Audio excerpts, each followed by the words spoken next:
Hey guys, Tyler with XTOL USA here. Today we are sitting in a 2003 Honda Civic, and we are going to be showing you how to program this HD01 key from our Nitro key kit. So the first thing I'm going to do is I'm going to program the remote so we can shut off the alarm real quick. And so all I'm going to do is I'm going to stick the key into the ignition. I'm going to switch it on. I'm going to press the lock button on the remote, switch it off, on, lock button, off, on, lock button, off, on, lock button, off. And then I'm going to press the lock button a second time just to get it programmed. You weren't able to hear it, but the door lock cycled when I did it the fourth time.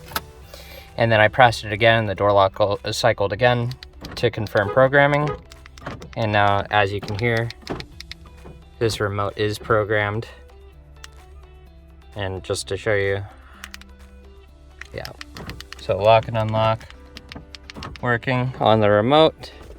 We're gonna go ahead and program the key portion again now. So I'm gonna go ahead and switch the ignition on with our existing key. And then we're gonna look for US Honda on our machine. And here it is at the very bottom, US Honda. Alright, so I don't know why it was doing that, but we're in now. So I'm gonna go ahead, from here I'm gonna select immobilizer.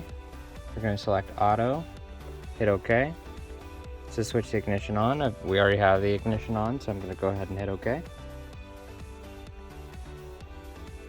Alright, and it's went ahead and identified the vehicles. We're gonna select OK. Now we're gonna go to key.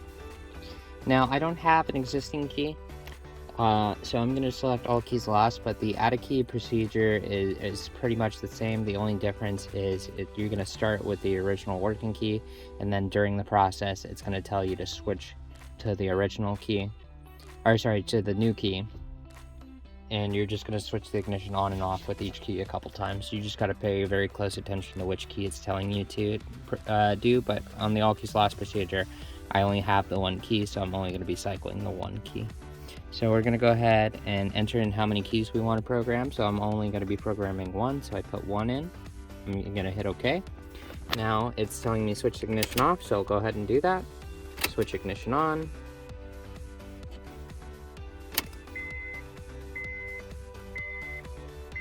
Switch ignition off. Switch ignition on.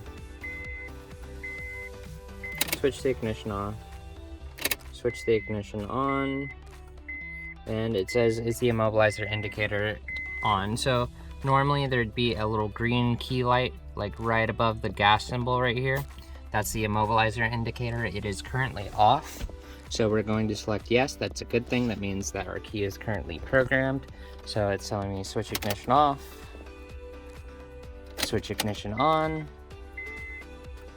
Says key registration complete, switch the ignition off, hit OK, check all the keys and make sure that they can start the vehicle. So we're going to go ahead and try to crank the vehicle. Now the car battery on this car is low, so it's not going to crank for me, but just to show you, the key is programmed. Oops. So you see that blinking green key light? When I switch the ignition on with the existing key, that goes away. That means that the key is programmed to the vehicle and we are good to go.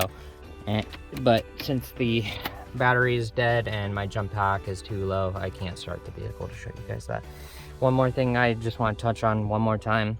When you're programming the remote, this procedure is very simple. Just stick the key in, switch it on, press lock on the remote, switch it off, switch it on, press lock on the remote, switch it off, switch it on, lock, off, on, lock. And the fourth time you do it, you should hear the door lock cycle. And once you hear that, which you just did, you press the lock button again, you'll hear the door lock cycle again, and your remote's programmed. So very straightforward. Thanks for watching, guys. Have a nice day.